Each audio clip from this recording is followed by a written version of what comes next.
گزشتہ کئی دروس سے رزق کی بات ہو رہی ہے۔ میں نے عرض کیا تھا کچھ چیزیں ایسی ہیں جن کی ہر انسان کو ضرورت ہوتی ہے۔ جب ان چیزوں کی کمی واقع ہوتی ہے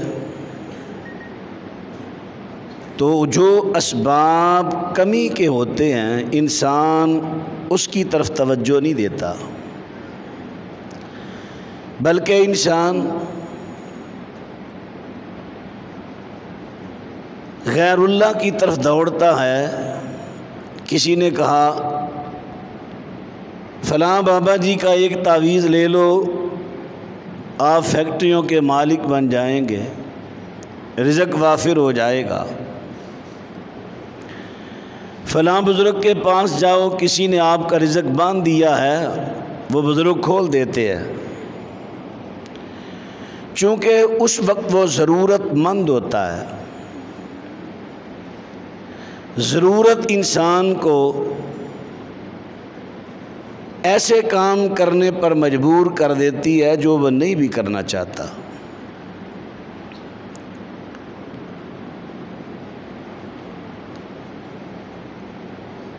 پھر انسان دوڑتا ہے درباروں پر، مزاروں پر، قبروں پر۔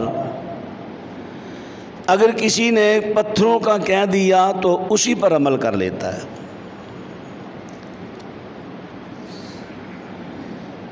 ایک چینل ٹی وی تھا 5، مجھے نہیں معلوم ابھی وہ چل رہا ہے یا نہیں، آج سے 7-8 سال پہلے میں ایک جگہ بیٹھا ہوا تھا، میں نے خود اپنی آنکھوں سے دیکھا تھا۔ وہاں پر ایک تشہیر کر رہا تھا ایک نوجوان، عقیق پتھر کے بارے بتا رہا تھا۔ یہ پتھر اللہ تعالیٰ نے جنت سے بھیجا تھا حضرت آدم علیہ السلام کو۔ آدم علیہ السلام نے اس کو اپنایا، فلاں نے اس کو اپنایا۔ پھر اس کی فضیلت بیان کرتے کرتے کہنے لگا جس گھر میں یہ ہو اس گھر میں رزق کی کمی واقع نہیں ہوتی۔ یعنی وہ لوگوں کا ذہن بنا رہا ہے کہ عقیق پتھر رزق بڑھانے کا اختیار رکھ رہا ہے۔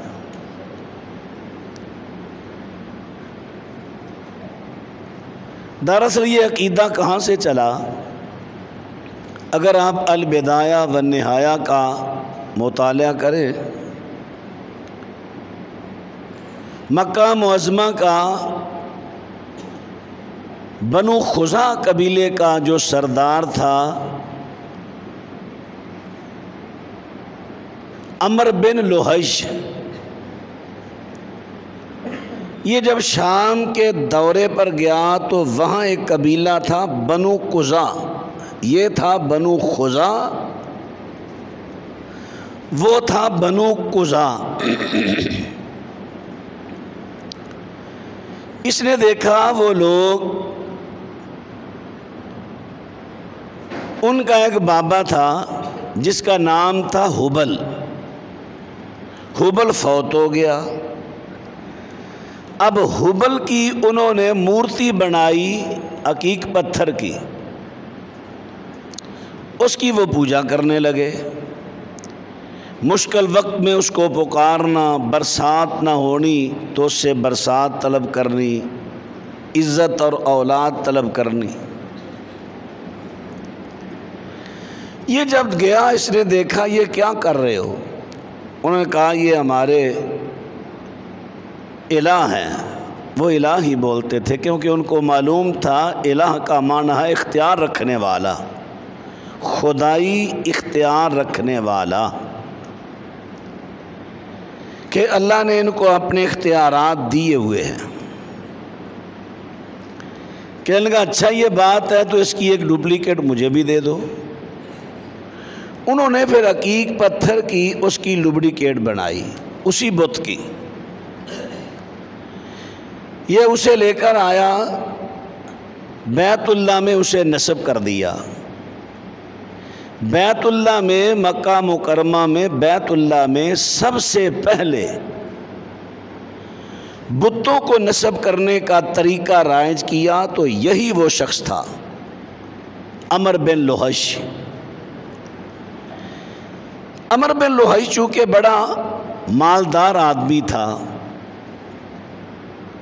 اس وقت یہ 20,000 اونٹوں کا مالک تھا، اور اس نے ایک اور بھی رسم جاری کی تھی۔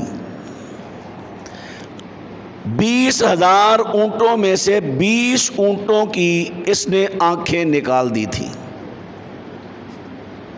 اور اس نے لوگوں کو یہ کہا تھا کہ 1000 میں سے میں نے ایک اونٹ کی آنکھیں نکال دی ہیں، اب پورے 1000 کو 999 کو نظر بد نہیں لگے گی۔ یہ نظر بد کا علاج تھا۔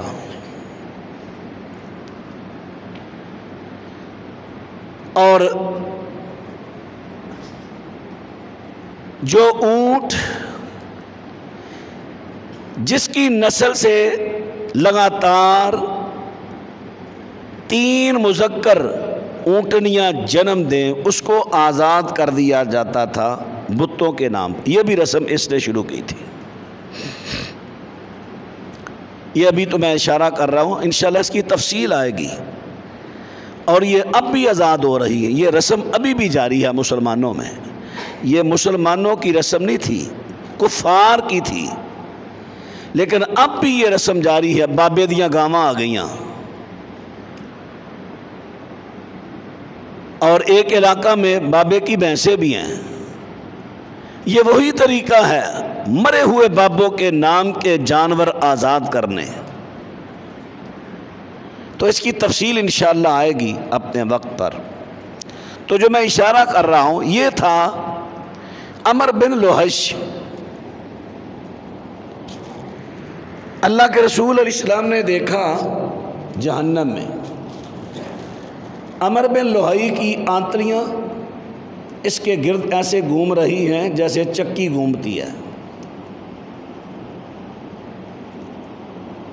چونکہ یہ لوگوں میں مقبول ہو چکا تھا، مالدار تھا، حاجیوں کو سوٹ پہنانے، کھانے کھلانے، غرباء پر بڑا تقسیم کرنا، سخاوت کی وجہ سے یہ آدمی اتنا مقبول تھا، اس کی ہر بات کو مذہب کا درجہ دیا جاتا تھا۔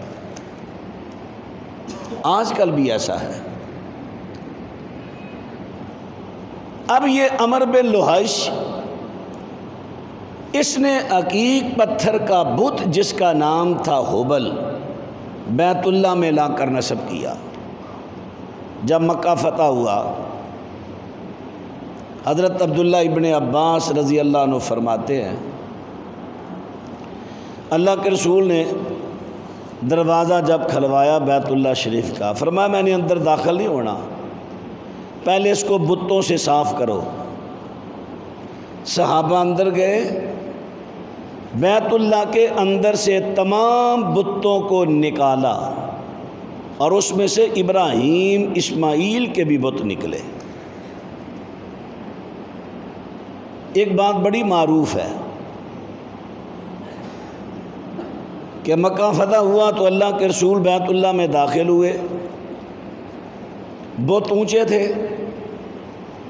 آپ بتوں کو نکالنے لگے تو آپ حضرت علی کو آپ نے نیچے بٹھایا، آپ علی کے کندھوں پہ کھڑے ہوئے، لیکن علی نبوت کا بوجھ برداشت نہ کر سکے، تو پھر آپ بیٹھے، حضرت علی اوپر کھڑے ہوئے کندھوں سے، تو حضرت علی نے بت اتارے۔ یہ من گھڑت روایت ہے، مشہور بڑی ہے، جو اس کی حقیقت ہے وہ میں بھی عرض کرتا ہوں۔ صحیح بخاری میں ہے، حضرت عبداللہ ابن عباس فرماتے ہیں اللہ کے رسول اس وقت تک بیت اللہ میں داخل نہیں ہوئے جب تک بیت اللہ کو بتوں سے صاف نہیں کر دیا تھا۔ اب وہ کون سا بت رہ گیا جو حضرت علی نے آپ کے کندھوں پر کھڑے ہو کر اتارا؟ یہ صحیح بخاری کی روایت میں پیش کر رہا ہوں آپ کو، کتاب المغازی ہے۔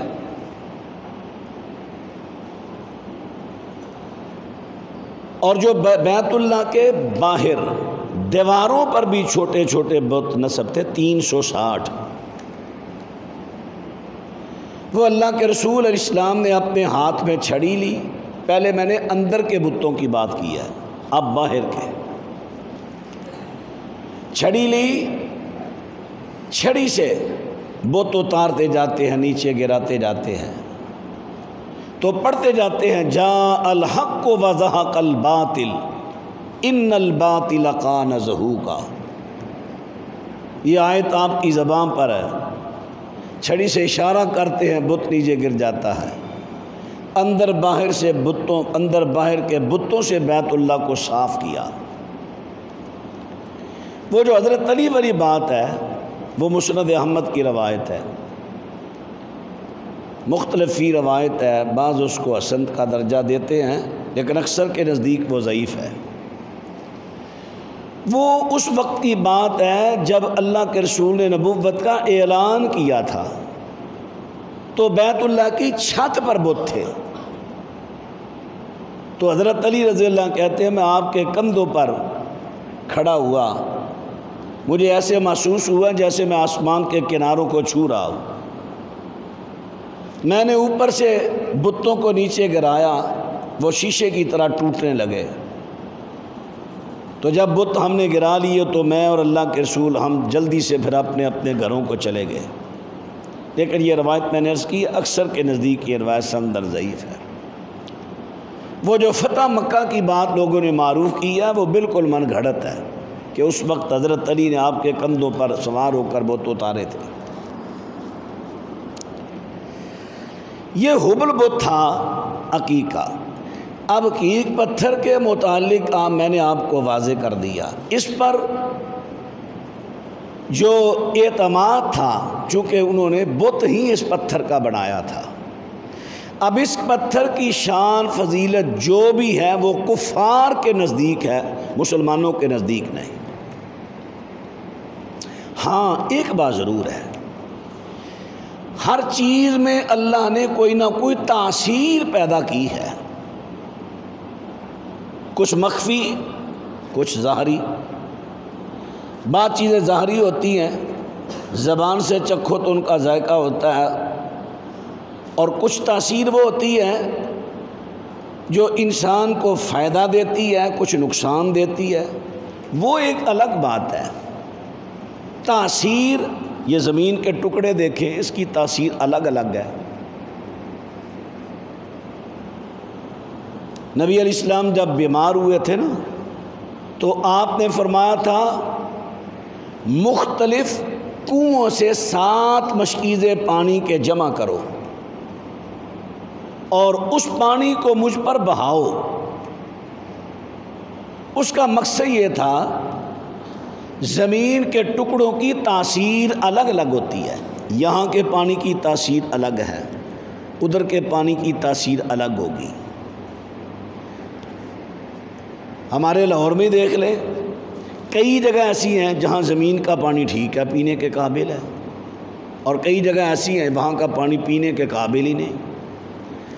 تاثیر ہوتی ہے ٹکڑوں کی الگ الگ۔ چلے یہاں تو کچھ لوگوں کا گمان ہے کہ فیکٹریوں کی وجہ سے یہ پانی خراب ہو گیا، کیمیکل کی وجہ سے۔ لاہور سے باہر کھلے علاقوں میں چلے جائیں، وہاں کون سا کیمیکل ہے؟ یہ اللہ کی قدرت بھی ہے۔ پانی کے ٹکڑوں کا تاثیر زمین کے ٹکڑوں کی تاثیر الگ الگ ہے۔ جب مختلف تاثیریں جمع ہوگی تو معتدل ہوگی، اور معتدل میں اکثر شفا ہوتی ہے۔ جیسے شہد ہے نا، شہد کی مکھی مختلف پھلوں اور پھولوں کے جوس جمع کرتی ہے اپنے چھتے میں تو معتدل ہوتا ہے، اسی لیے شہد میں قرآن پاک نے کہہ دیا ہے شفا ہے۔ حضرت عائشہ صدیقہ رضی اللہ عنہ جب ان کا اللہ کے رسول علیہ السلام سے نکاح ہوا، ان کی عمر تھی 6 برس، صحیح بخاری کی روایت ہے، اور یہ صحیح بات ہے، لوگ بڑا اعتراض کرتے ہیں اس پر بھی۔ نکاح کے بعد ام رومان رضی اللہ عنہ کہتی ہیں میرے دل کی خواہش تھی میری بیٹی جلدی جوان ہو تو میں ان کی رخصتی کروں اور مجھے فخر ہو کہ میری بیٹی اللہ کے رسول کی بیوی ہے، ام المومنین ہے۔ کہتی ہیں میں نے کئی عورتوں سے بات کی، میں اپنی بیٹی کو کیا کھلاؤں، میری بیٹی صحت مند ہو جائے اور جلدی جوان ہو جائے۔ کچھ علاج کارگر ثابت نہ ہوئے۔ مجھے کسی نے کہا آپ ایسا کریں، یہ ککڑی ہے نا، کھیرا، یہ کھیرا کھلائیں اور کھجور کھلائیں۔ کھجور گرم ہے، کھیرا ٹھنڈا ہے۔ جب یہ دونوں چیزیں کھائے گی عائشہ، یہ معتدل ہوگی تاثیر اس کی، گرم ٹھنڈی مکس معتدل ہو جائے گی، اور معتدل میں بڑی قوت ہوتی ہے۔ اماں جی عائشہ فرماتی ہیں، یہ ابو داؤد کی روایت ہے کتاب الطب میں، فرماتی ہیں میں وہ کھانے لگی تو کچھ تھوڑی ہی دیر میں میرا جسم بھی بھرنے لگا اور جوان بھی ہو گئی، حتیٰ کہ 9 سال کی عمر میں اماں جی کی رخصتی ہو گئی۔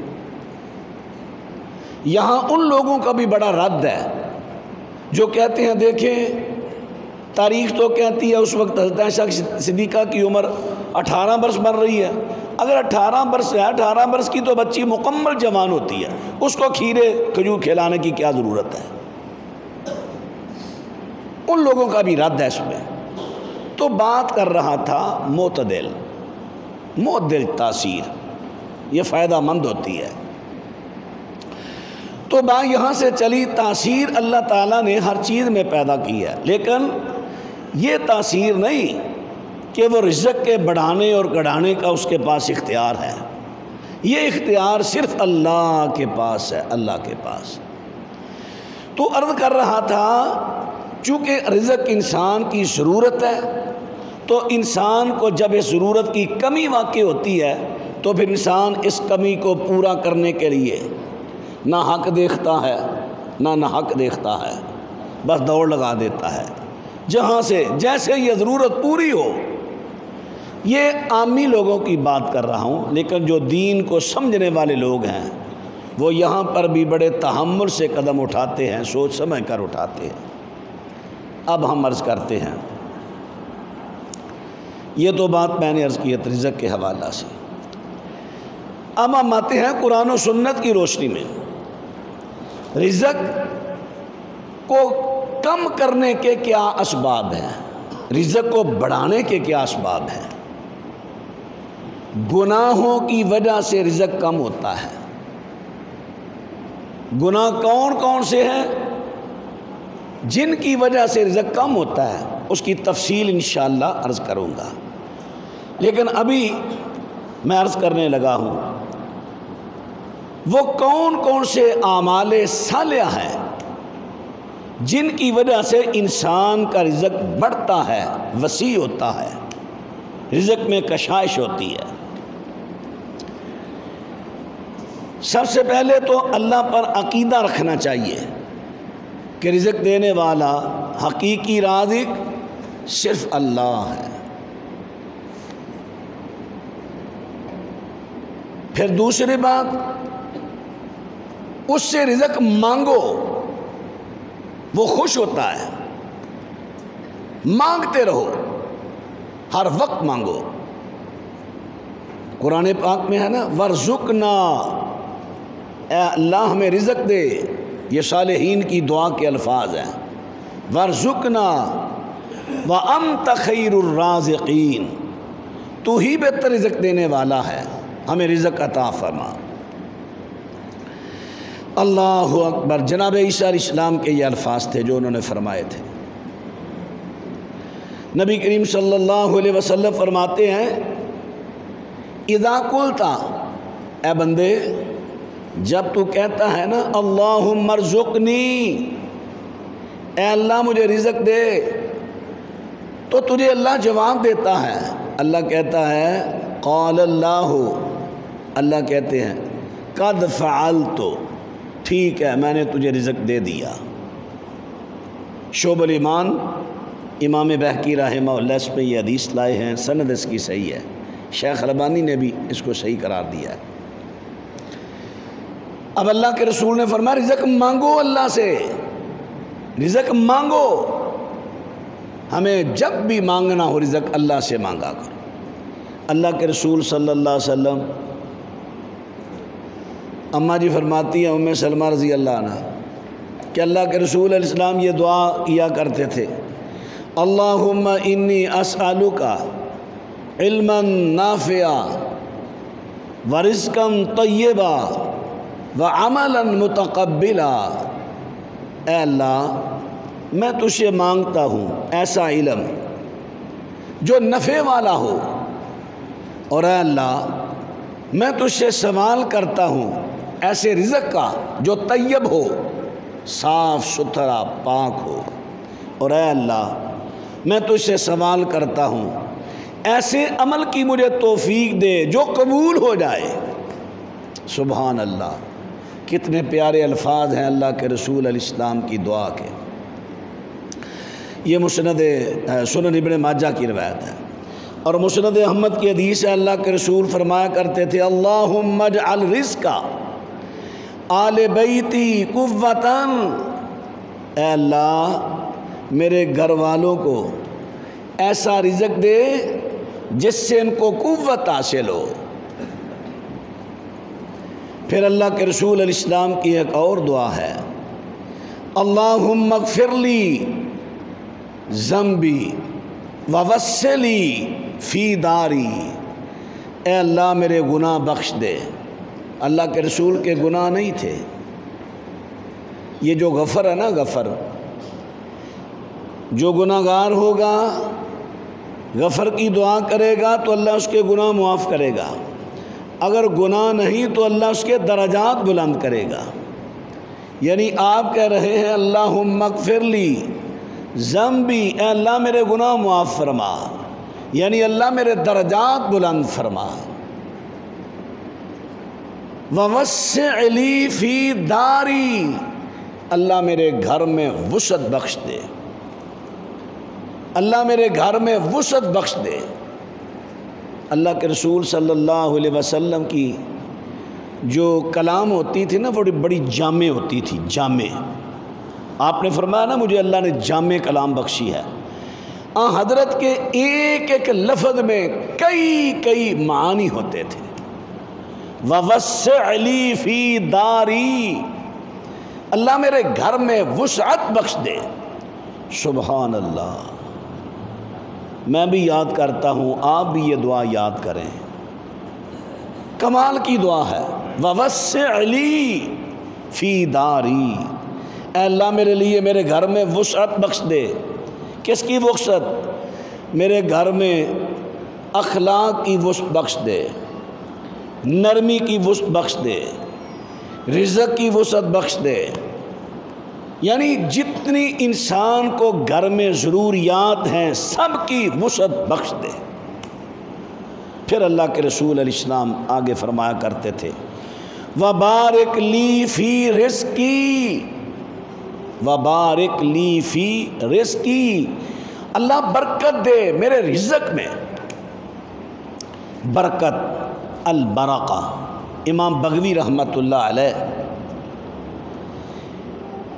اس کا ترجمہ بیان کرتے ہیں، معنی فرماتے ہیں برکت کا معنی ہوتا ہے دوام۔ وبارک لی فی رزقی، جو تو نے مجھے رزق دینا ہے اس میں دوام بخش دے، میری پوری زندگی کے لیے، ہمیشہ کے لیے رزق ہو۔ یہ ہے برکت کا معنی، دوام، ہمیشگی۔ اللہ اکبر۔ نبی کریم صلی اللہ علیہ وسلم ایسے اللہ سے رزق مانگا کرتے تھے۔ حضرت عبداللہ ابن مسعود رضی اللہ عنہ فرماتے ہیں ایک مرتبہ اللہ کے رسول علیہ السلام کے پاس مہمان آیا، چونکہ اکثر مہمان آتے جاتے تھے۔ مہمان آیا، آپ نے اپنی ازواج مطہرات کے گھروں میں بھیجا، کسی کو پتہ کرو کھانے کی کوئی چیز گھر میں موجود ہو تو مہمان کی ضیافت کی یہ لے کر آؤ۔ اتفاق کے کسی گھر میں سے کچھ نہ ملا۔ اب اللہ کے رسول اللہ سے دعا کرنے لگے، اللہم انی اسألک من فضلک و رحمتک، اے اللہ میں تجھ سے تیرے فضل کا سوال کرتا ہوں، تیری رحمت کا سوال کرتا ہوں۔ فَإِنَّهُ لَا يَمْلِكُهَا إِلَّا أَنْتَ، آئے ہائے ہائے، بڑے کمال کے الفاظ اللہ کے رسول نے بیان کر دیے۔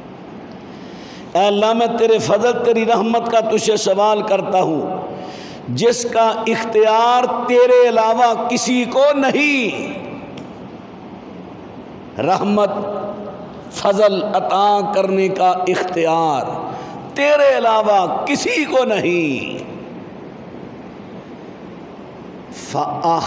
فَأُهْدِيَتْ إِلَيْهِ شَاةٌ مَسْلِيَّةٌ، جب اللہ کے رسول نے دعا کی ان الفاظ کے ساتھ کہ اس کا تیرے علاوہ کسی کو اختیار نہیں، تو ہی فضل دے سکتا ہے، رحمت دے سکتا ہے۔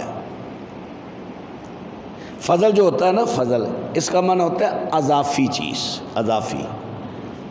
رحمت کا عام معنی یہ ہے کہ کسی نے عمل کیا، اللہ نے اس کے بدلے میں رحمت عطا کر دی، بدلہ دے دیا۔ جو فضل ہوتا ہے یہ عملوں سے اضافی چیز ملتی ہے، اضافی۔ اللہ مجھے میرے عمل سے بھی اضافی چیز عطا فرما۔ عبداللہ ابن مسعود فرماتے ہیں اللہ کے رسول کی دعا مکمل ہوئی، ایک شخص آیا، برتن پکڑا ہوا، اس میں پوری بکری روسٹ ہوئی تھی، وہ لے کر آیا، اللہ کے رسول نے سامنے پیش کر دیا۔ اب اللہ کے رسول علیہ السلام کا فرمان سننا۔ نبی علیہ السلام نے فرمایا ھذہ من فضل اللہ، یہ اللہ کا فضل ہے، یہ اللہ نے اپنے فضل سے عطا کیا ہمیں تحفہ۔ وَنَحْنُ نَنْتَظِرُ الرَّحْمَةَ، ہم اس کی رحمت کے منتظر ہیں۔ یہ طبرانی کبیر کی روایت ہے، شیخ البانی نے بھی اسے سلسلہ صحیحہ میں نقل کیا۔ تو اللہ کے رسول علیہ السلام اللہ سے رزق مانگا کرتے تھے۔ اب ہمیں اللہ کے رسول کی سیرت سے کیا سبق ملا؟ ہمیں بھی ہر وقت اللہ سے رزق مانگنا چاہیے اور رزق میں وسعت کی دعا کرنی چاہیے۔ یہ تو میں نے چند دعائیں عرض کی ہیں، اور بھی بڑی دعائیں آتی ہیں۔ اچھا، دعائیں کرتے کرتے ذرا مستقبل پر بھی نظر رکھنی چاہیے ہمیں۔ ابھی تو ہماری جوانی ہے، لیکن بڑھاپا بھی آنا ہے۔ بڑھاپے کے رزق کا سوال بھی جوانی میں ہی کر لو، یہ اللہ کے رسول کی سنت ہے۔ نبی علیہ السلام فرمایا کرتے تھے اللہم اجعل اوسع رزقک علی عند کبر سنی وانقطاع عمری۔ اللہ اکبر، اللہ اکبر۔ اے اللہ جب میں بوڑھا ہو جاؤں، میری عمر قریب قریب اختتام کے پہنچے، تو مجھ پر اپنا رزق وسیع کر دینا۔ یہ اس پر میں بھی غور کروں، آپ بھی غور کریں۔ مطلق پہلے آپ دعا کیا کرتے تھے، وہ مطلق تھی، اللہ رزق دے دے، رزق میں وسعت بخش دے، فضل دے دے، رحمت دے دے۔ لیکن یہاں پر آپ نے وہ وقت، یا اللہ جب میرا بڑھاپا آ جائے اور میری عمر ختم ہونے کے قریب ہو تو اس وقت مجھے رزق دینا اور رزق میں وسعت بخشنا۔ میں نے پہلے عرض کیا نا کہ اللہ کے رسول کو اللہ نے جامع کلمات دیے تھے۔ اللہ کے رسول کی زبان سے نکلے ہوئے ایک ایک جملے میں خزانے مخفی ہیں، خزانے۔ آپ دیکھ رہے ہیں نا، نبی علیہ السلام کی ایک کتاب حدیث کی ہوتی ہے نا جس میں حدیث جمع ہے، شارحین شرح لکھ رہے ہیں۔ ابھی تک دیکھیں صحیح بخاری کی کتنی شروعات آ چکی ہیں۔ ایک شارح، اس نے بڑے بڑے آپ کی زبان سے نکلے ہوئے ایک ایک لفظ کے کئی کی معنی بیان کیے۔ دوسرا شارح آیا، اس نے کہا پہلے محدث نے بہت اچھا کام کیا، لیکن اللہ کے رسول کی زبان سے نکلے ان لفظوں کے یہ بھی معنی بنتے ہیں، اس نے بھی شرح لکھ دی۔ اب تیسرا آیا، اس نے کہا نہیں نہیں، انہوں نے بہت اچھا کام کیا، لیکن اس میں سے یہ بھی معنی بنتے ہیں۔ اللہ کے رسول کو آپ نے، اللہ تعالیٰ نے بڑے جامع کلمات دیے تھے، ایک ایک لفظ میں کئی کئی مسئلے حل، کئی کئی معانی، کئی کئی مطالب۔ اب یہاں اللہ کے رسول علیہ السلام کی دعا پر غور کیجئے، جب بڑھاپا آ جائے، میری عمر ختم ہونے کو ہو، تو یا اللہ میرے رزق میں وسعت بخشنا، کیونکہ بڑھاپے میں اولادیں بھی ساتھ چھوڑ دیتی ہیں۔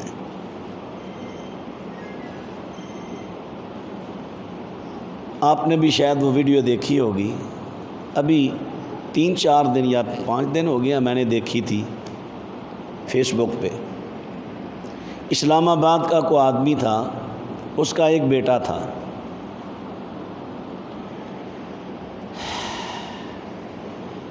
فیکٹریوں کا مالک تھا، پراپرٹی بڑی تھی، وہ ساری اس نے اپنے بیٹے کے نام کرا دی کہ میرا ایک اکیلا بیٹا ہے، اسی کو دے دیتا ہوں، کل بھی اس کی ہے۔ اب جب وہ بوڑھا ہوا تو بیٹے نے اسے اولڈ ہوم میں جمع کرا دیا۔ اب وہ اولڈ ہوم والا شخص تھا، اس سے وہ انٹرویو لے رہا تھا اینکر، کہنے لگا کہ بھائی اس بیٹا پہلے 8 دن کے بعد اپنے باپ کو ملنے آتا تھا، صرف ملنے آتا تھا، کچھ وقت کے بعد وہ مہینے کے بعد ملنے آنے لگا، تو اس کا باپ اسے چمٹتا تھا، روتا تھا، بیٹا مجھے اپنے گھر لے چلو۔ کوٹھیاں کس نے بنائی؟ باپ نے۔ پراپرٹی کس نے بنائی؟ باپ نے۔ فیکٹریاں کس نے بنائی؟ باپ نے۔ وہی فیکٹریوں، پراپرٹیوں، کوٹھیوں کا مالک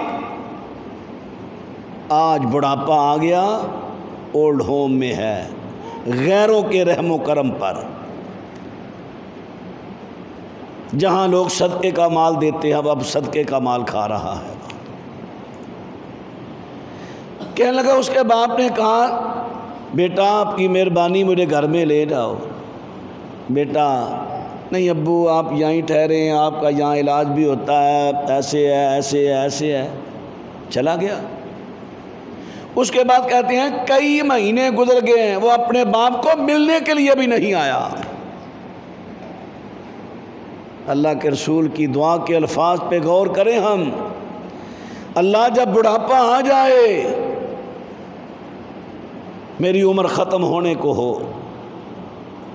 اللہ میرے رزق میں وسعت بخشنا، اس وقت بڑی ضرورت ہوتی ہے، چونکہ آدمی بوڑھا ہو جاتا ہے، کام کرنے کے قابل نہیں رہا، اب بیوی بھی نظریں پھیر جاتی ہے، اولادیں بھی نظریں پھیر جاتی ہیں، اب ہمارے ابا کی کیا ضرورت رہی؟ اب تو ابا کا خرچ ہی ہم پر پڑے گا، اب یہ ہمیں کما کر تو نہیں دے گا۔ تو اللہ کے رسول اس وقت کے لیے دعا کر رہے ہیں۔ ہاں میں بھی دعا کروں، آپ بھی دعا کریں، ضرور دعا کیا کریں، تاکہ اللہ تعالی ہمیں بڑھاپے کی اس پریشانی سے محفوظ رکھے۔ یہ پہلی میں نے چیز عرض کی ہے، رزق کے لیے اللہ سے دعا کرتے رہنا چاہیے، مانگتے رہنا چاہیے۔ دوسرا ہے کہ صرف مانگنے کی حد تک ہی نہ بس میں نے مانگ لیا ٹھیک ہے، نہیں، رزق کی تلاش بھی کرو۔ قرآن پاک نے کہا ہے نا، وَإِذَا قُضِيَتِ الصَّلَاةُ فَامْتَشِرُوا فِي الْأَرْضِ وَابْتَغُوا مِنْ فَضْلِ اللَّهِ۔ سورہ جمعہ، قرآن پاک نے کہا ہے نا، پہلے کہا جب جمعہ کی اذان ہو جائے اپنے کاروبار چھوڑ دو، جمعہ پڑھنے کے لیے آ جاؤ، اللہ کے ذکر کی طرف آ جاؤ۔ اب آگے ہو، جمعہ پڑھ لیا ہے، فَانْتَشِرُوا فِي الْأَرْضِ، چلے جاؤ زمین میں، اللہ کی زمین میں چلے جاؤ۔ فَابْتَغُوا، تلاش کرو اللہ کا دیا ہوا رزق، یہ قرآن پاک نے کہا ہے۔ یعنی ہمیں رزق کی تلاش میں کوشش کرنی چاہیے، جو ہنر کسی کے پاس ہے اس ہنر کے ذریعے رزق کو کمانا چاہیے، تلاش کرنا چاہیے۔ یہ نہیں ہنر بھی ہے، تلاش نہیں کرنا، بس میں نے توکل کر لیا ہے، توکل کر کے بیٹھ گیا ہوں اللہ مجھے یہاں پر دے گا، اللہ تو دے گا، لیکن یہ توکل صوفیوں والا توکل ہے، یہ ابلیس کی تلبیس ہے، یہ تلبیس ابلیس ہے، وہ یہ چیزیں سکھاتا ہے۔ یہ توکل کے معنی قرآن و سنت کے خلاف نہ کریں ہم۔ چلیں عرض کرتا ہوں، تلاش کریں رزق کی، قرآن پاک نے کہا۔ ایک اور مقام سنیے، سورہ ملک، فرمایا هو الذی جعل لکم الارض ذلولا فامشوا فی مناکبها وکلوا من رزقہ والیہ النشور۔ یہ زمین جو اللہ نے تمہارا بچھونا بنا دی، نرم ہے، اس پر تم چلتے ہو، فرمایا اس میں سے اللہ کا رزق تلاش کر کے کھاؤ۔ تم سب نے اللہ کی طرف جانا ہے۔ اللہ اکبر، اللہ اکبر۔ رزق کی تلاش کرنا چاہیے، رزق کی تلاش۔ یہ میں نے دوسری چیز عرض کی۔ اب تیسری چیز رزق حاصل کرنے کی سبب قرآن حکیم نے بیان فرمایا ہے، استغفروا فقل تستغفروا ربکم انہ کان غفارا یرسل السماء علیکم مدرارا ویمددکم باموال وبنین ویجعل لکم جنات وَيَجْعَلْ لَكُمْ أَنْهَارًا۔ سورہ نوح میں حضرت نوح علیہ السلام کا قول نقل کیا کہ میں نے ان کو کہا ہے یا اللہ، میں نے ان کو کہا ہے اپنے رب سے اپنے گناہوں کی معافی مانگو، وہ اللہ بخشنے والا ہے، وہ جب تم معافی مانگو گے، بخشش مانگو گے، اپنے گناہوں کا ذکر کرو گے، اپنے اللہ کے سامنے اعتراف کرو گے، اللہ مجھ سے یہ گناہ ہو گیا معاف کر دے، یہ گناہ ہوا معاف کر دے، یہ گناہ ہوا معاف کر دے۔ جب معافی مانگو گے اللہ تم پر موسلا دھار بارشیں برسائے گا۔ فرمایا وہ تمہاری مدد کرے گا، تمہیں مال بھی دے گا، بیٹے بھی دے گا، اور تمہیں جنت کے باغات بھی عنایت فرمائے گا۔ اسی طرح حضرت ہود علیہ السلام نے بھی کہا تھا، استغفروا ربکم ثم توبوا الیہ۔ او میری قوم کے لوگو، اللہ سے اپنے گناہوں کی معافی مانگو اور اس ہر وقت اس کی طرف متوجہ رہو، توبہ کیا کرو اپنے گناہوں کی۔ یمتعکم متاعا حسنا الی اجل مسمی، وہ تمہیں بڑا اچھا فائدہ دے گا ایک وقت تک۔ وَيُؤْتِ كُلَّ ذِي فَضْلٍ فَضْلَهُ، اور جو بھی صاحب فضل ہے یعنی اضافی عمل کرتا ہے، اللہ اس کو اپنا فضل بھی دے گا۔ چوتھی چیز رزق کو حاصل کرنے کی، یہ میں نے چیزیں قرآن و سنت سے عرض کر رہا ہوں کہ قبروں پر نہیں جانا، مردوں سے نہیں مانگنا، رزق اللہ سے مانگنا ہے، اور کن اسباب کے ذریعے مانگنا ہے وہ ذرائع عرض کر رہا ہوں۔ چوتھا ذریعہ ہے نکاح۔ نکاح سورہ نور میں اللہ تعالیٰ فرماتے ہیں، وَأَنكِحُوا الْأَيَامَ مِنْكُمْ وَالصَّالِحِينَ مِنْ عِبَادِكُمْ وَإِمَائِكُمْ إِنْ يَكُونُوا فُقَرَاءَ يُغْنِهِمُ اللَّهُ مِنْ فَضْلِهِ۔ سبحان اللہ۔ اللہ تعالیٰ ارشاد فرماتے ہیں، فرمایا تم میں سے جو بے نکاحے ہیں ان کے نکاح کر دو۔ ایام جو لفظ ہے نا، ایام، یہ زیادہ تر بولا جاتا ہے سیب لوگوں پر، یعنی مرد ہے یا عورت، اس کا پہلے نکاح ہوا ہے، طلاق ہو گئی، وہ بھی ایام ہے، یا پھر جوڑا فوت ہو گیا، یہ ہے ایام۔ ان کا جتنی جلدی ہو نکاح کر دو۔ لیکن آج کل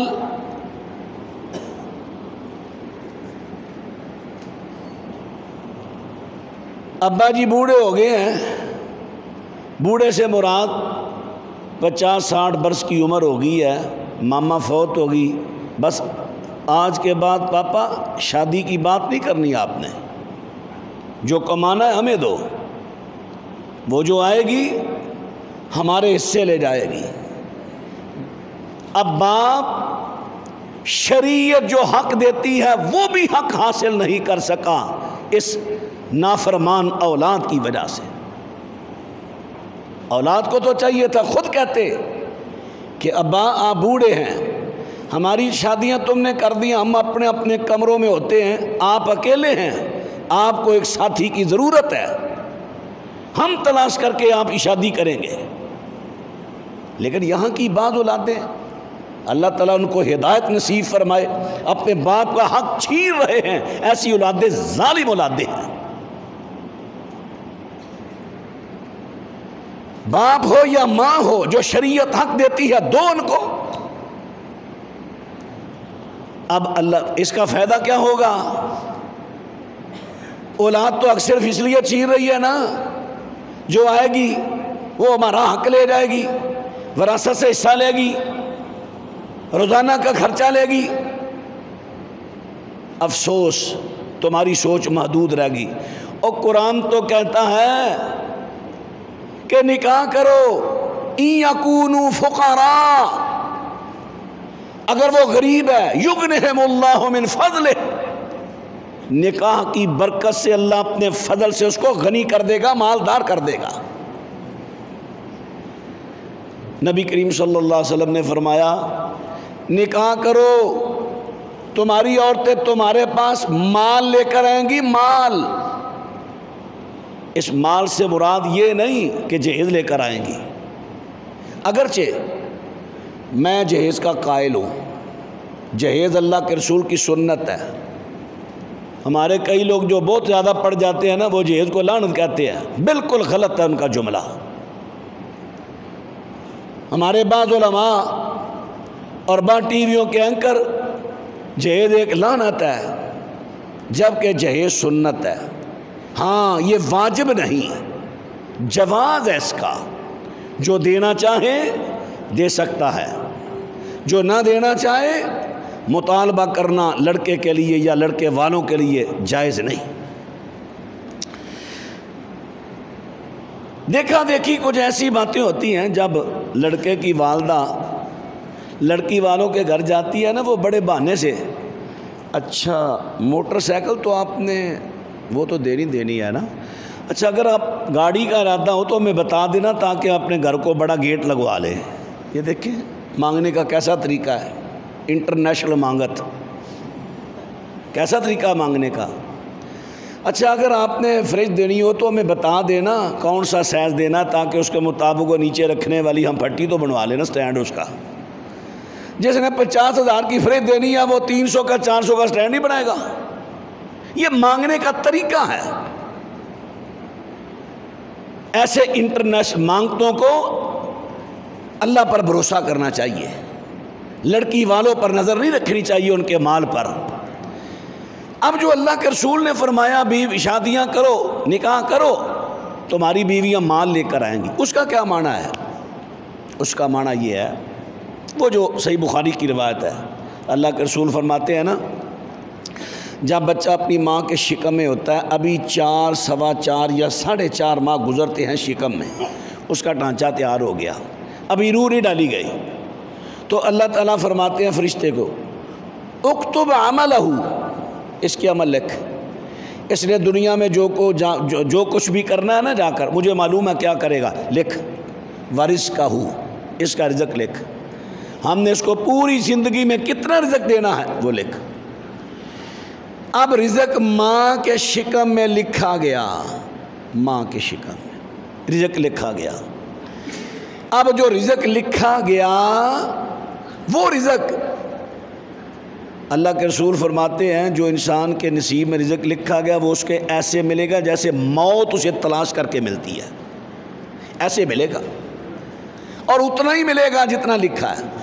اب پہلے لڑکا تھا اکیلا، اس اکیلے کے مقدر اکیلے لڑ رہے تھے، اب جب بیوی آ گئی، نکاح ہوا، اب جوڑا بنا، اب 2 مقدر لڑیں گے، 2، کچھ اس کے مقدر میں لکھا اسے رزق ملے گا، کچھ اس کی بیوی کے مقدر میں لکھا رزق کسے ملے گا، رزق بڑھ گیا، مال لے کر آ گئی عورت۔ یہ ہے اللہ کے رسول کی حدیث۔ فرمایا نکاح کرو، بیویاں تمہارے پاس مال لے کر آئیں گی۔ پھر اللہ کے رسول نے فرمایا یغنیہم اللہ من فضلہ کی تفسیر، نبی کریم صلی اللہ علیہ وسلم فرماتے ثلاثۃ حق علی اللہ عونہم، فرمایا 3 قسم کے بندے ہیں جن کی مدد کرنا ان کا اللہ پر حق ہے کہ اللہ ان کی مدد ضرور کرے گا۔ 3 قسم کے، کون کون سے؟ المجاہد فی سبیل اللہ، وہ مجاہد جو محاذوں پر جانے لگا ہے، سیاسی لڑائی میں نہیں، سیاسی جنگ میں نہیں، لڑائی کون سی؟ اعلاء کلمۃ اللہ، اللہ کے کلمے، اللہ کے دین کو بلند کرنے کی جنگ کے لیے، اللہ کے کلمے کو۔ اللہ اکبر، اللہ اکبر، اللہ کے کلمے کو بلند کرنے کے لیے لڑائی ہو رہی ہے، اس میں سے جانا چاہتا ہے، سامان تیاری کے لیے اسے اسلحہ کی ضرورت ہے، راشن کی ضرورت ہے۔ فرمایا اب یہ کام کرے گا نا کہ میں مزدوری کر رہا ہوں، میں نے اسلحہ خریدنا ہے، میں مزدوری کر رہا ہوں، میں نے جہاد پر جانے کے لیے بستر خریدنا ہے۔ اللہ کے رسول فرماتے ہیں اب یہ کام کرتا جائے، اللہ اس کی مدد ضرور کرے گا، ضرور کرے گا، ضرور کرے گا۔ دوسرے نمبر پر مکاتب الذی یرید العداء، وہ غلام جو اپنے مالک سے مکاتبت کرتا ہے، لکھ لکھا کرتا ہے، میں آپ کو اتنی رقم دے دوں گا کمائی کر کے، آپ مجھے آزاد کر دینا، ٹھیک ہے۔ اب وہ اپنی آزادی کے لیے کمائی کرتا ہے، اللہ کے رسول فرماتے ہیں اللہ پر حق ہے کہ اللہ اس کی مدد کرے۔ وَالنَّاكِحُ الَّذِي يُرِيدُ الْعِفَافَ، فرمایا وہ آدمی جو نکاح کا ارادہ کرتا ہے کہ میں جوان ہو گیا ہوں، میں نے اب نکاح کرنا ہے، اور نکاح کس لیے کرنا ہے؟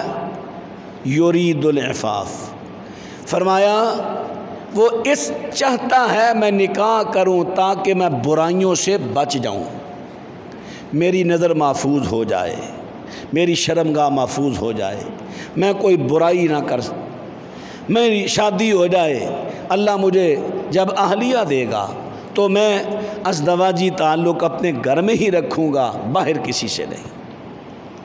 جو اس ارادہ سے نکاح کے لیے کوشش کرتا ہے، کام کرتا ہے کہ میں نے اپنی شادی کے لیے پیسے جمع کرنا، اللہ کے رسول نے فرمایا اللہ پر حق ہے کہ اللہ اس کی مدد کرے۔ اب یہ ہے نکاح، جو نکاح کا ارادہ کرتا ہے کہ میں نے اب شادی کرنی ہے، گھر بنانا ہے، گھر کی فلاں چیز خریدنی ہے، وہ کرے، اللہ اس کی مدد کرے گا، اللہ اس کا رزق وسیع کرے گا۔ اللہ اکبر۔ یہ 4 اسباب میں نے عرض کیے، اب 5واں سبب وہ میں نے عرض کر لگا ہوں، وہ ہے تقوی۔ اللہ تعالیٰ نے قرآن پاک میں ارشاد فرمایا مَن یتق اللہ یجعل لہ مخرجا وَيَرْزُقْهُ مِنْ حَيْثُ لَا يَحْتَسِبُ، جو تقوی اختیار کرتا ہے نا، تقوی کس کو کہتے ہیں؟ حضرت عمر رضی اللہ تعالیٰ عنہ، انہوں نے حضرت ابی بن کعب جو قاری القرآن تھے ان سے پوچھا، چونکہ یہ قاضی القضات بھی تھے نا، چیف جسٹس تھے، اللہ نے بڑا ان کو فہم عطا کیا تھا، کہنے لگے ابی یار تقوی کسے کہتے ہیں؟ حضرت ابی فرمانے لگے کوئی آدمی خاردار جھاڑیوں والے رستے میں سفر کر رہا ہو، جب وہ چلتا ہے تو اپنوں پاؤں دیکھتا ہے یہاں پر چھوٹا کانٹا تو نہیں، بڑا تو نہیں، وہ چھوٹے سے بھی بچتا ہے، بڑے سے بھی بچتا ہے۔ جو چھوٹے چھوٹے بڑے بڑے سب گناہوں سے بچے، وہ ہے تقویٰ۔ یہ ہے تقویٰ۔ اور ایک تقویٰ کا یہ بھی معنی ہے جو صحیح مسلم کی حدیث میں اللہ کے رسول نے فرمایا، جسے حدیث جبریل کے نام سے بڑی معروف ہے، کہ تو اللہ کی عبادت کر جیسے تو اللہ کو دیکھ رہا ہے۔ اگر تو اللہ کو دیکھ نہیں رہا، اللہ تجھے دیکھ رہا ہے۔ یعنی انسان ہر وقت اپنے ذہن میں خیال رکھے کہ مجھے کوئی دیکھے نہ دیکھے، مجھے اللہ دیکھ رہا ہے۔ یا ایھا الذین آمنوا کتب علیکم الصیام کما کتب علی الذین من قبلکم لعلکم تتقون۔ ایمان والے لوگوں روزے رکھو، تم پر روزے فرض کیے گئے ہیں جیسے تم سے پہلے پر۔ کیوں روزے فرض کیے گئے؟ تاکہ روزوں کے ذریعے تم تقویٰ اختیار کرو۔ تقویٰ، روزے کے ذریعے تقویٰ کیسے ہوگا؟ روزہ رکھا ہے انسان نے، اندر بیٹھا ہوا اکیلا، مشروبات سامنے ہیں، کھانے والی اچھی اچھی چیزیں موجود ہیں، اچھے اچھے طعام ہیں، اب اندر سے آواز آتی ہے بھوکا ہوں کھلا دے، پیاسا ہوں اتنے اچھے اچھے مشروبات ہیں پلا دے۔ لیکن التقویٰ ہاں ہونا، التقویٰ ہاں ہونا، یہ جو تقوی کا مرکز ہے، منبع، اس میں سے ایک آواز آتی ہے کیوں کھلا دے؟ ارے کھلا دے، تو اندر بیٹھا ہے، تجھے کوئی نہیں دیکھ رہا۔ وہاں تقویٰ کے منبع سے آواز آتی ہے کیوں نہیں؟ کوئی دیکھے نہ دیکھے، جس کے لیے تو نے روزہ رکھا وہ تو دیکھ رہا ہے۔ تقویٰ۔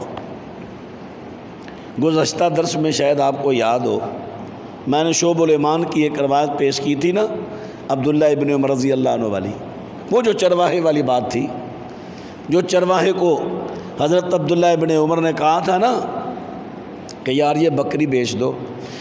پہلے انہوں نے پوچھا تھا تیرے مالک کو تجھ پر کتنا اعتماد ہے؟ چرواہا کہنے لگا میرے مالک کو مجھ پر اتنا اعتماد ہے، اگر میں مالک کو کہوں نہ جا کر ساری بکریاں بھیڑیا لے گیا، میرا مالک کہے گا میرے غلام نے سچ کہا ہے، جھوٹ نہیں بولا۔ اتنا اعتماد ہے میرے مالک کو مجھ پر۔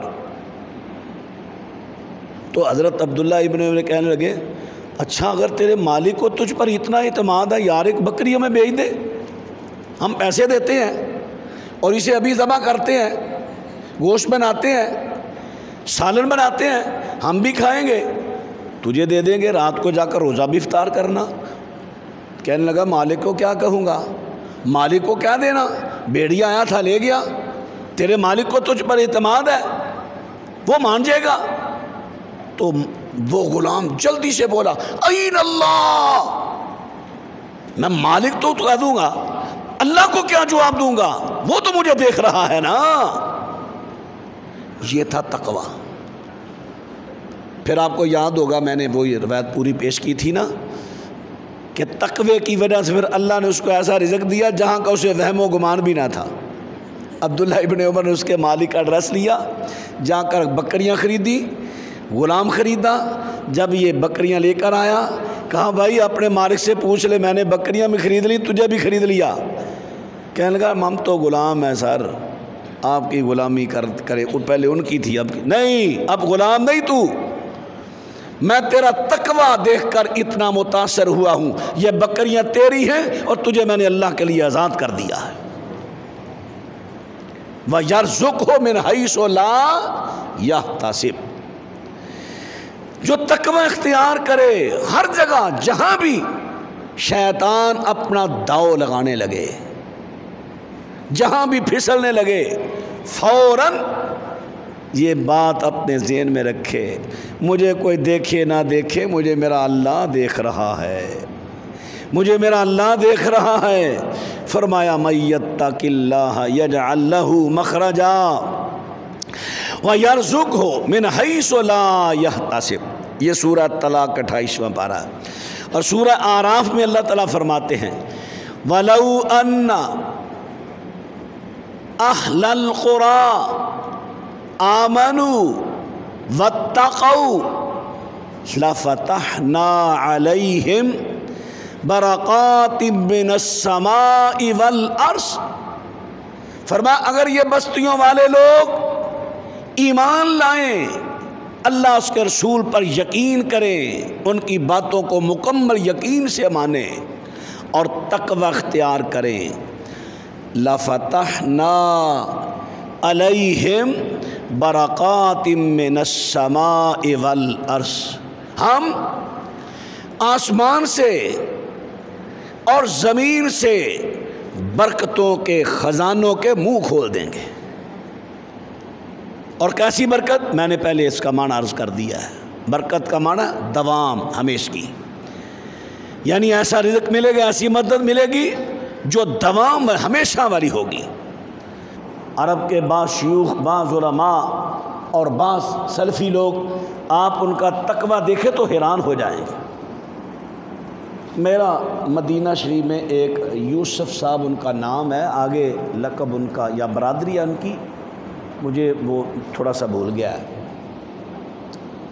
جمعرات کا دن تھا، میرا ان کی مسجد میں بیان تھا، تو اس سے پہلے میرے خبر میں تھا، دمام سے آگے خبر میں، وہاں پر بیان تھا۔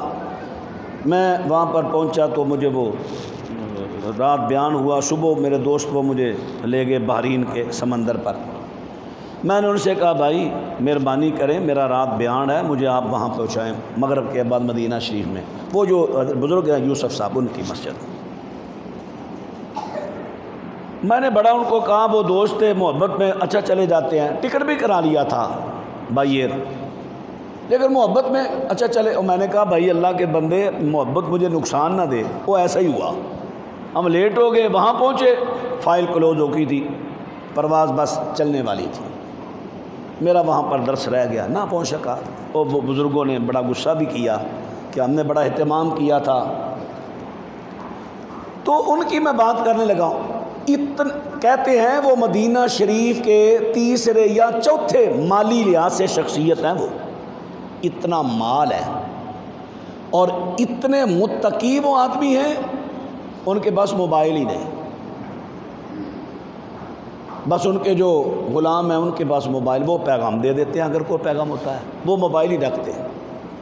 کسی نے کہا حضرت آپ یہ موبائل رکھیں، آپ اتنے مالدار ضرورت، کہنے لگے نہیں یار میں موبائل رکھتا ہوں تو پھر کالیں آتی ہیں، میں اللہ کے ذکر سے غافل ہو جاتا ہوں، ہر وقت اللہ کا ذکر۔ پھر مجھے وہ جو ساتھی تھے نا وہاں تھے جنہوں نے پروگرام رکھا، چونکہ میں آ گیا تھا، دوسری فلائٹ پر آ گیا تھا، بیان تو نہیں ہوا، لیکن دوسرے دن میرا پھر جمعہ مدینہ شریف میں باہر ایک شرکہ میں تھا، تو آنا تو میں نے تھا وہاں۔ تو انہوں نے مجھے بتایا کہ یہ اتنے متقی شخص ہیں، اتنے تقوی والے، اتنے تقوی والے، ہر وقت اللہ کا ذکر، سوموار جمعرات کا روزہ کبھی نہیں چھوڑتے، فرضی روزے تو فرضی، نفلی نہیں چھوڑتے، یعنی وہ لوگ اتنے تقوی والے لوگ۔ چند لوگ ایسے بھی ہوتے ہیں جہاں اچھے لوگ ہوتے ہیں وہاں دوسرے لوگ بھی طبیعت کے مالک ہیں، اگر کسی کفیل نے سلوک برا کیا تو ہمارے یہاں کے لوگ ان کا کھا کر ان کو بدنام کر دیتے ہیں۔ تو کئی لوگ تو ایسے ہیں نا جو ہمارے ملک کے بڑے بڑے مبلغ ہیں، لیکن ان کے دلوں میں عرب کا بغض بھرا ہوا ہے، بغض۔ بڑے بڑے پی ایچ ڈی ڈاکٹر ہیں، ان کی تقاریر سنیں تو عرب کا ان کے سینوں میں بغض ہے بڑا سخت، جب بولیں گے عرب کے خلاف، عرب یہ ہوا، عرب یہ ہوگا، عرب یہ ہوگا، عرب یہ ہوگا، اور دعوے بڑے بڑے اسلام کے دعوے دار ہیں۔ تو چلیں انشاءاللہ یہ باتیں ابھی وقتاً اپنے اپنے وقت پر آئیں گی، میں آپ کو بتاؤں گا ابھی انشاءاللہ۔ اللہ سے دعا ہے اللہ تعالی ہمیں اپنی رحمت و فضل سے ایسے اسباب شریعت، ابھی میں نے 5 اسباب بیان کیے ہیں، ابھی بیان ہوں گے انشاءاللہ، جو سبب اللہ نے رزق کی تلاش کے بیان کیے ہیں، یہ سبب اللہ ہمیں اپنانے کی توفیق دے تاکہ ہم ان اسباب کو اپنائیں، ہمارا مالک ہم پر اپنی رحمت و فضل سے رزق کے دروازے کھول دے۔ آخر دعوانا ان الحمد للہ رب العالمین۔